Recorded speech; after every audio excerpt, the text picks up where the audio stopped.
దేవుని నామమునకు మహిమ కలుగును గాక. కూడిన నా ప్రియమైన సహోదరి సహోదరులైన మీ అందరికీ ప్రభు అయిన యేసు క్రీస్తు నామమున నా వందనాలు ఉదయకాలం మీకు అందరికీ తెలియజేస్తూ ఉన్నాను. అందరూ బాగున్నారని విశ్వాసంతో దేవుని వాక్యము తీసుకుని మీ ముందుకి వస్తూ ఉన్నాను. నా ప్రియమైన నా యొక్క ఆత్మీయులైనటువంటి పరిశుద్ధులైనటువంటి మీ అందరికీ వందనాలు చెల్లిస్తున్నాను. మార్కు సువార్త రండి, మీ బైబిల్ తెరవండి. మార్కు సువార్త 5వ అధ్యాయము 35 నుండి కొన్ని వచనాలు చదువుకుందాం. ఈ పేరాలో ఏంటంటే ఒక సమాజ మందిరపు అధికారి ఆయన కుమార్తె చనిపోయిందని వర్తమానం యేసుప్రభు దగ్గర ఉన్నటువంటి ఈ అధికారికి తీసుకొచ్చారు. ఇంటి దగ్గర నుంచి కొంతమంది. ఆ సందర్భాన్ని మనం చదువుకొని వివరించుకుందాం. 35వ వచనం చదువుతున్నా. 35 నుంచి 43 వరకు ఈ పేర ఉన్నది. ఇది ఎన్ని వచనాలు మనం ధ్యానం చేసుకోవాలనేది ప్రభు చిత్తాన్ని బట్టి నేను మీతో మాట్లాడతాను. ఆయన ఇంకను మాట్లాడుచుండగా సమాజ మందిరపు అధికారి ఇంటి నుండి కొందరు వచ్చి, నీ కుమార్తె చనిపోయినది, నీవిక బోధకుని ఎందుకు శ్రమ పెట్టుదు అనిరి. దేవునికి స్తోత్రం. యేసుప్రభు వారు ఒక జనసమూహములో మాట్లాడుతున్నాడు, సువార్త చెప్తున్నాడు. ఈ మార్కు సువార్త అంతా కూడా ఆయన పరిచర్య కనబడుతుంది. ఆయన చేసిన అద్భుతాలు కనబడుతున్నాయి. ఆయన చేసిన ఆశ్చర్య కార్యాలు కనబడుతున్నాయి. ఆయన చనిపోయిన వారిని బ్రతికించినట్టుగా కనబడుతున్నాయి. రోగులను బాగు చేసినట్లుగా కనబడుతున్నాయి. రక్తస్రావం కలిగిన స్త్రీని స్వస్థపరిచినట్లుగా కనబడుతున్నాయి. నా ప్రియమైన సోదరుడ సోదరి, ప్రారంభంలో యేసుక్రీస్తు సువార్త ప్రారంభము అని అక్కడ చెప్తాడు. ప్రారంభంలో ఏమన్నాడు? యేసుక్రీస్తు సువార్త ప్రారంభము అంటాడు. దేవునికి స్తోత్రం కలుగును గాక. ఇదిగో నా దూతను నీకు ముందుగా పంపుచున్నాను, ఆయన నీ మార్గము సిద్ధపరచును.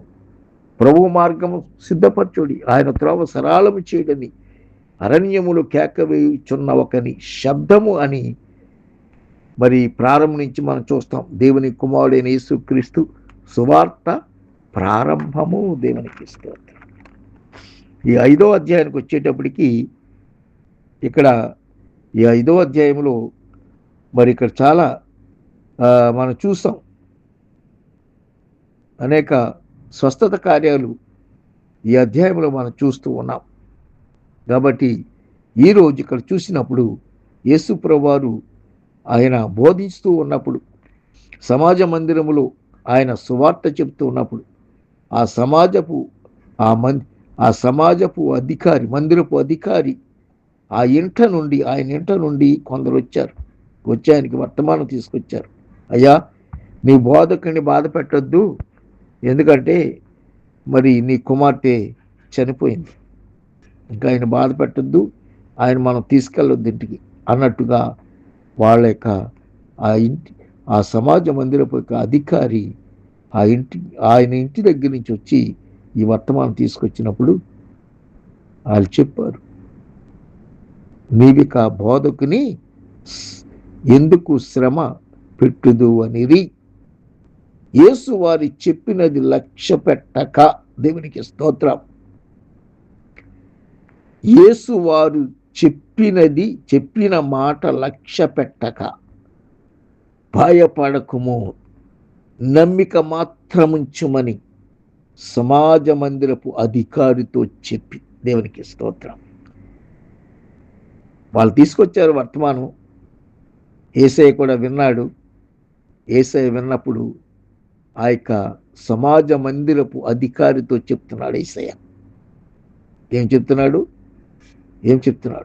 యేసు వారు చెప్పిన మాట లక్ష్య పెట్టక, భయపడకుము, నమ్మిక మాత్రం ఉంచుమని సమాజ మందిరపు అధికారితో చెప్పి పేతురు, యాకోబు, యోహాను సహోదరుడు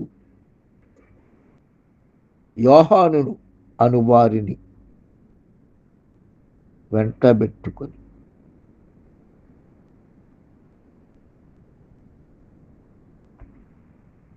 పేతురు, యాకోబు,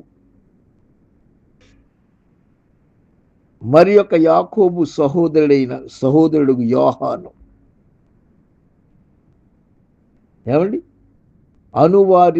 వారిని తప్ప మరి ఎవరినైనను తన వెంబడి రానియ్యక సమాజ మందిరపు అధికారి ఇంటికి వచ్చి వారు గొల్లుగా నుండి చాలా ఏడ్చుచు ప్రలాపించుచు నుండుట చూచి ఏడ్చేస్తున్నారు. బిడ్డ చనిపోయింది కదా, అధికారి యొక్క బిడ్డ చనిపోయింది. భార్య, పిల్లలు, అందరూ, కుటుంబం, రక్త సంబంధికులు అందరూ ఏడుస్తున్నారు, గొల్లున ఏడుస్తున్నారు, ప్రలాపిస్తూ ఉన్నారు. అయ్యో నా బిడ్డ చనిపోయింది, నా బిడ్డ. నిన్నే కదా మాట్లాడుకున్నాము, నిన్నే కదా కలిసి చక్కని మృదువైన మాటలు చెప్పింది, మొన్నే కదా మేము కలిసి మార్కెట్కి వెళ్ళాం, అక్కడికి వెళ్ళాం, ఇక్కడికి వెళ్ళాం, కలిసి తిన్నాం. ఎన్నెన్నో గుర్తు చేసుకుంటూ ప్రలాపిస్తూ ఏడుస్తూ ఉన్నారండి పిల్లలు, కుటుంబం ఏడుస్తూ ఉన్నది. ఈ కుటుంబం సమాజ మందిరపు అధికారి ఇంటికి యేసయ్య వచ్చేసాడు. యేసయ్య చెప్పాడు కదా, యేసయ్య మాట ఇచ్చాడు. యేసయ్య మాట ఇస్తే నెమ్మది తప్పకుండా మాట నెరవేర్చే దేవుడు ఆయన. ఆ పని వాళ్ళు అధికారపు మందిరము, ఆ సమాజ మందిరపు యొక్క అధికారికి వర్తమానం తీసుకొచ్చినప్పుడు యేసుప్రభు ఒక మాట అన్నాడు. యేసు వారి చెప్పిన మాట లక్ష్య పెట్టక, భయపడొద్దు, ఈ మాట లక్ష్య పెట్టొద్దు, నేనున్నాను, నీ కుమార్తెను బ్రతికిస్తాను అన్నట్టుగా ఆ సమాజ మందిరపు అధికారిని ధైర్యపరిచి ఆయన ఇంటికి శిష్యులతో వెళ్ళి వాళ్ళు ఏడుస్తున్నారు, ప్రలాపిస్తున్నారు చూశాడు ఆయన. లోపలికి పోయి మీరేలా గొళ్ళు చేసి ఏడ్చుచున్నారు, ఈ చిన్నది నిద్రించుచున్నదే గాని చనిపోలేదని వారితో చెప్పాను. దేవునికి స్తోత్రం.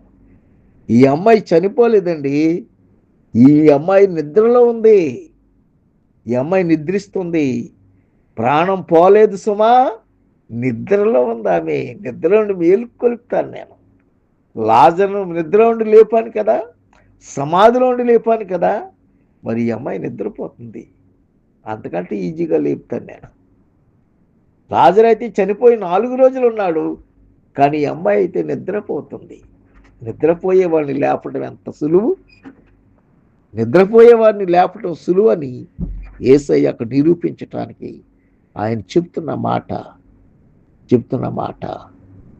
ఈ చిన్నది నిద్రించుచున్నదే గాని చనిపోలేదని వారితో చెప్పాను. అందుకు వారు ఆయనను అపహసించిరి. ఏం చేశారు వీళ్ళు? అపహసిస్తున్నారు. అక్కడ ఉన్నటువంటి జనం ఏం చెప్తున్నాడు? పిచ్చోడినా, ఏమి చనిపోలేదు అంటాడేంటి? చనిపోయిన మనిషిని నిద్రిస్తున్నది అంటున్నాడు ఏంటి చెప్పే మాటలు అని అపహసించారట. అయితే ఆయన వారినందరినీ బయటకు పంపివేసి ఆ చిన్నదాని తల్లిదండ్రులను తనతో ఉన్నవారిని వెంటబెట్టుకొని ఆ చిన్నది పరుండి ఉన్న గదిలోనికి వెళ్ళి ఏం చేశారు? వాళ్ళందరినీ పంపేశారు. బయటకు కాల్ చేసుకోండి, మీరు పోండి బయట అన్నట్టుగా పంపేసి వారి యొక్క తల్లిదండ్రులను తనతో ఉన్నటువంటి వారిని, యేసయ్యతో ఉన్న వారిని వెంట పెట్టుకుని ఆ చిన్నది పరున్నటువంటి గదిలోనికి వెళ్ళారు. వెళ్ళి ఆ చిన్నదాన్ని చెయ్యి పట్టి తలితాకుమి అని ఆమెతో చెప్పాను. ఆ మాటకు చిన్నదానా లెమ్మని నీతో చెప్పుచున్నానని అర్థం. దేవునికి స్తోత్రం. తలితాకుమి, చిన్నదానా లెమ్మో అని దేవుడు చెప్పినటువంటి మాటకు అర్థం, తలితాకుమి అనే మాటకు అర్థం చిన్నదానా లెమ్మో, తలితాకుమి అని ఆమెతో చెప్పాను. ఆ మాటకు చిన్నదానా లెమ్మని నీతో చెప్పుచున్నానని అర్థం. వెంటనే ఆ చిన్నది లేచి నడువసాగాను. ఓ దేవునికి స్తోత్రం, హల్లెలూయా. ఏంటండి, యేసు ప్రభు చెప్పాడు కదా, ఆమె నిద్రిస్తుంది. నిద్రలో ఉన్న ఆమెను నేను లేపటానికి వెళ్తున్నాను, లేపటానికి వస్తున్నాను. లక్ష్యం ఉంచలేదు. అధికారి దగ్గర నుంచి వచ్చిన వర్తమానానికి వేసే లక్ష్యం ఉంచలేదు. కొట్టి పడేశాడు. అధికారితో చెప్పు, నీవు నమ్మిక మాత్రం ఉంచు, భయపడుకో, భయపడొద్దు, నువ్వు ధైర్యంగా ఉండు, నేను ఈ పట్ల గొప్ప కార్యం చేస్తాను అన్నట్టుగా చేసి ఆ చిన్నదాన్ని చేయి పట్టుకుని ఆమె లేపాడు. ఆమె నడువసాగింది. ఆమె 12 సంవత్సరముల ప్రాయము గలది. 12 సంవత్సరాల వయసు ఆ అమ్మాయికి, టీనేజ్ వయసు.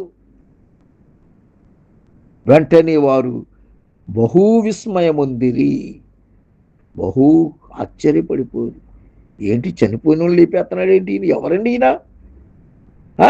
ఈయన చెప్పాడే కలవరపడొద్దు అంటాడు, విశ్వాసం ఉంచమంటాడు, భయపడొద్దు అంటాడు, ఎవరండి ఈయన అన్నట్టుగా జరిగినది ఎవరికి తెలియకూడదని ఆయన వారికి గట్టిగా ఆజ్ఞాపించి ఆమెకు ఆహారము పెట్టుడని చెప్పాను.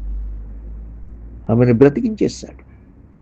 సమాజ మందిరపు అధికారి యొక్క కుమార్తెను బ్రతికించాడు దేవుడు. కాబట్టి ప్రభునందు ప్రియమైన వారు, కొన్నిసార్లు మనం ఈయనేం చేస్తాడులే అనుకుంటాం, ఇది జరుగుతుందా అనుకుంటాం. జరుగుతుంది. భయపడకూడదు, విశ్వాసం ఉంచాలి, నమ్మకం ఉంచాలి. కాబట్టి ఈ యొక్క సమాజ మందిరపు యొక్క అధికారి యొక్క కుమార్తెను దేవుడు 12 సంవత్సరాల వయసు గల అమ్మాయిని, ఆమె నిద్రించిన అమ్మాయిని తలితాకుమి అని హెబ్రూ భాషలో మాట్లాడి ప్రభు ఆమె లేపి కూర్చోబెట్టాడు. ఆమె చక్కగా లేచి నడిచింది, సజీవురాలుగా దేవుణ్ణి గణపరిచింది. నీవు కూడా ఏ విషయంలోనైనా చనిపోయావేమో, జాగ్రత్త, దేవుడిని బ్రతికించాలని ఆశపడుతున్నాడు. లోకాశలతో చనిపోతే పరమందున్న ఆత్మీయ పనుల కొరకు, ఆత్మీయ జీవితం కొరకు, ఆత్మీయ బ్రతుకు కొరకు ప్రభు నిన్ను బ్రతికించాలని ఆశపడుతున్నాడు. ఆయన సాక్షిగా జీవిస్తావా? ఆయన మహిమ కొరకు జీవిస్తావా? ఆయన సాక్షార్థమై వాడబడతావా? దేవునికి మహిమ కలుగును గాక. దేవుడి మాటలు మన వెనుకట్లో దీవించును గాక. ప్రార్థన చేసుకుందాం. ప్రేమ కలిగిన తండ్రి, కృప కలిగిన యేసయ్య, కొందనాలు స్తోత్రాలు చెల్లిస్తాం. ఇదిగో నాయన, సమాజ మందిరపు యొక్క అధికారి యొక్క కుమార్తె 12 సంవత్సరాల వయసు గల ఆమె ప్రభా నిద్రించినప్పుడు ఆమెను లేపావు, సజీవురాలుగా చేస్తావు. గొప్ప దేవుడు తండ్రి, స్తోత్రాలు. మీరు నాయన తండ్రి ప్రభా, మీరు మృతులను సజీవులుగా లేపే గొప్ప దేవుడు తండ్రి. అందుని బట్టి స్తోత్రాలు చెల్లిస్తూ వర్తమానం ఉంటున్నాం. మా ప్రియులు వింటున్న వారందరినీ కూడా, ఇతరులకు షేర్ చేస్తున్న వారందరినీ కూడా దీవించి ఆశ్రయించి కాపుదలిచి నడిపించండి, కృప చెప్పండి. కానీ ఈ వర్తమానం ప్రపంచమంతా అందటానికి వారందరూ విని నీ వైపు తిరిగే బిడ్డలుగా చేయమని అడుగుతున్నాం. సహాయం చేయండి, కృప చెప్పండి. తండ్రి, ఇజ్రాయెల్ దేశం, యెరూషలేము, అమెరికా, కెనడా దేశం, గల్ఫ్ దేశం, హిందూ దేశం అంతా రక్షణ, మారు మనసు దయచేయండి, కృప చెప్పండి. ప్రభా, సంతానం లేని వారి సంతానం, గృహాలు లేని గృహాలు, ఉద్యోగాలు లేని వారికి ఉద్యోగాలు తెచ్చండి. హాస్పిటల్లో రోగులను ముట్టి స్వస్థపడి, జైల్లో ఉన్న వారు విడిపించండి. ప్రయాణం వెళ్తున్న వారు, వస్తున్న వారు ఆత్మలు కాపాడి భద్రపరచమని అడుగుతున్నాం. సహాయం చేసి నడిపించి కాపాడి భద్రపరచం. ఎవరైతే పుట్టినరోజు పెళ్లిరోజు చేసుకున్నారో వారికి నా శుభాలు తెలియజేస్తున్నారు. తోబుట్టులు పోగొట్టుకున్నారు వారికి నా ప్రగాఢ సంతాపాన్ని తెలియజేస్తున్నాం. వారిని ఆదరించండి, ధైర్యపరిచి కాపాడండి. గల్ఫ్ దేశాలను, దేశ రాజులందరికీ రక్షణ విమోచన దయచేయండి. ఈ దేశాల్లో ఉన్న ప్రజలందరికీ రక్షణ విమోచన దయచేయండి. టీషప్ సంఘం, ఖతార్లో ఉన్న టీషప్ సంఘాన్ని, ఖతార్ దేశము రాజు వారి కుటుంబం దేశానికి క్షేమం భద్రత దయచేసి, టీషప్ సంఘం ఇంకా అనేక సంఘాలు, ఖతార్లో ఉన్న సంఘాలన్నిటికీ క్షేమాభివృద్ధి కలిగజేసి మీరు మహిమ పొందండి. టీషప్ సంఘం చుట్టూ మీద కంచి వేసి కాపాడి భద్రపరచండి. కువైట్లో ఉన్న టీసీసీ సంఘాలు, కువైట్ దేశపు రాజు, ఆ దేశ ప్రజలందరికీ రక్షణ విమోచన దయచేయండి. చెప్పండి. జీటీసీఎం మినిస్ట్రీ ఫలభరిత మినిస్ట్రీగా విస్తరింపచేసి మేము మహిమ పొందమని అడుగుతున్నాం. ఆ మినిస్ట్రీ రండి ఫౌండర్స్, కో ఫౌండర్స్ ప్రభాత్ అని ఎడ్యుకేషన్, ఆ ఎడ్యుకేటెడ్ ఆ కమిటీ అంతటిని కూడా మీరు ఆశీర్వదించి దీవించండి. అటువంటి జీటీసీఎం మినిస్ట్రీ డైరెక్టర్ ప్రభాతాన్ని సపోర్ట్ చేస్తున్న వారందరికీ దీవెన ఆశీర్వాదకరంగా ఉంచండి. చెప్పండి. ఈ వర్తమానం విని అందరూ కూడా అనేకులకు షేర్ చేసి మహిమ పొంది ఘనత పొందమని, నాతో ఉన్న సహోదరులు వారి కుటుంబాలను దీవించాల్సిన కాపుదీ నడిపించమని, ప్రపంచ క్రైస్తవ సార్వత్రిక సంఘానికి క్షేమాభివృద్ధి కలిగజేసి మీరు మహిమ పొందమని యేసయ్య నామములో అడిగి వేడుకొంచున్న మా పరమ తండ్రి. ఆమె తండ్రి అయిన దేవుని ప్రేమ, కుమారుడైన యేసుక్రీస్తు వారి కృప, పరిశుద్ధాత్మక సహవాసం, కాపుదల భద్రత మనందరికీ తోడై నడిపించును గాక. ఆమెన్. ఇట్లు మీ ప్రియ సహోదరుడు పాస్టర్ సుదర్శన్ రావు గెడ్డం, దోహా, ఖతార్. దేవుని చిత్తమైన తిరిగి కలుసుకుందాం. అంతవరకు సెలవు. May God bless you brothers and sister. Amen. Shalom.